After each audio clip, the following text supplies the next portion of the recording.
Hi guys, Henry from Shore. Today we're going to be looking at another Indio board. So this is the Indio Racer. Sort of headlines with this board are it's a one board to sort of do them all.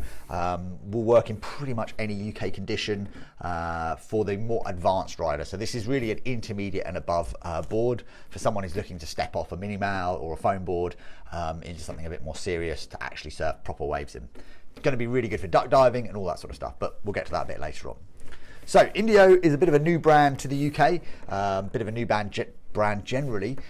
It was designed and developed by the guys at Pucas Surf. So for those who don't know, Pucas is a brand from San Sebastian, so the north of Spain, and they make probably 90% of Europe's top surfboards. So if you're looking at like Lost, Channel Islands, Pucas boards, McTavish, everything like that, chances are it's coming out of their factory in the north of Spain.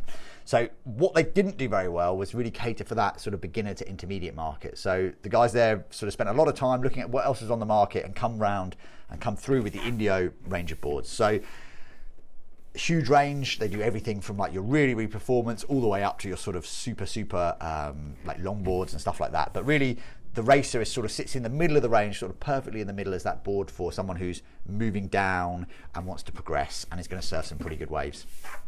In terms of construction, it's an epoxy construction, so it is shaped by a machine. So the foam is cut out by a machine and then it's hand finished, so then they get rid of any of the marks the machine leaves.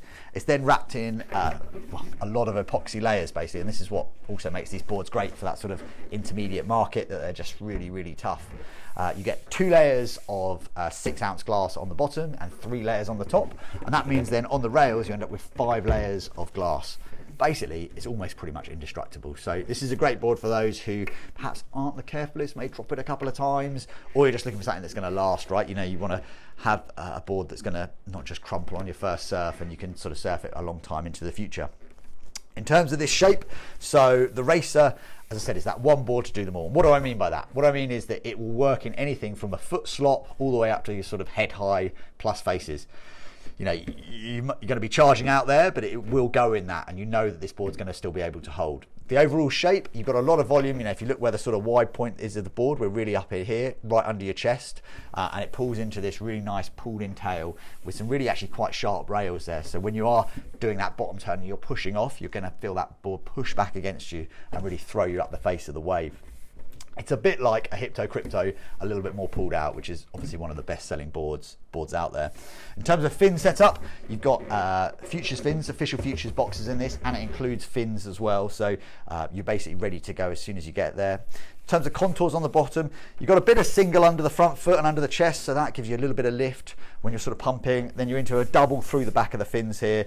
Again, it's all about that lift, and then a small V out the tail so you can rocker from side to side and push around into those turns.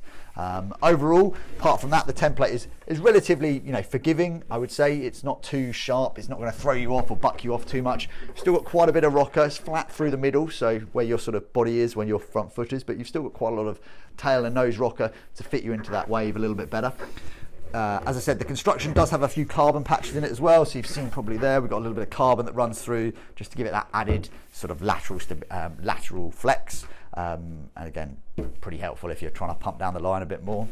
Really, this board would probably going to be aimed at the person who is moving off a mini mal. So let's say you're are going surfing quite a lot, you've really got into it and you sort of want a board that's going to last you out. Something like this is really going to do well for you. You're going to start to be able to duck dive it, which I think a lot of people want when they look for their next board down off a bigger board. So you're like, oh, how do I get out the back quicker? How do I paddle further? How do I get into these waves? Well, going with something with less volume, you know, this does come from a 5/8 to I think a 6/8. We'll have the sizes up on the video for you now, but it really will allow you to sort of push through and get out the back in those bigger days, especially when it's a bit windy, a bit messy. You know, you're going to find that that's really going to help. In terms of weight, they're also not too light, which I think is a really good thing, especially for the UK. You know, we do get some days here where the wind is a big factor. It's blowing you offshore, and it's just blowing onshore. It can be blowing anyway. But having actually a bit of weight in a board, I think, is a good thing, especially when you're learning, because you can just cut through those flat sections a bit quicker. You have a bit more momentum as you're moving forward. So yeah, they're not the lightest, but I wouldn't say they're heavy. They're just a good solid weight. If you do have any questions on the board, obviously there's a lot of things out in the market in this sort of range. Do give us a shout. Obviously you can jump onto shore.co.uk where we have them all in stock. You can drop us a live chat, drop us an email, drop us a phone call on there. You know, we do actually surf these boards. we are going through a bit of a flat spell at the moment, but hopefully we'll be able to get on one of these pretty soon. Or alternatively, you can come down to our store. So we have all the boards in the shop. So if you want to compare this to like maybe the Rancho, which is another Indio shape, you can check out our video for that. You can come down into the shop, put them both into your arm, understand the differences, see which one works for you. Or alternatively, if you're on YouTube, don't forget to drop us a comment. I think in this sort of range of board, there's a lot of people have a lot of questions. So yeah, do feel free to ask us what size we would suggest, dependent on weight range and stuff like that. In terms of who we've sold them to so far, we've sold a couple. I sold a couple of like young teenagers who are sort of progressing onto their first board, first proper board. So they want to be able to paddle out the back. They want to be able to hang out with the sort of the bigger guys out there, but they don't want something too small that's basically going to hinder their surfing ability or hindering their standing up. And we sold one or two to sort of the bigger guy wanting something where they can just literally they're getting back into surfing, haven't surfed for a long time, and are actually going away. They've got trips to Scotland and Ireland planned, so something like this is perfect. But yeah, that's the Indio Racer. As I said, available in a couple of colours, I think, but mainly this sort of blue, or we do have a white one, I think, which is available here now, sure.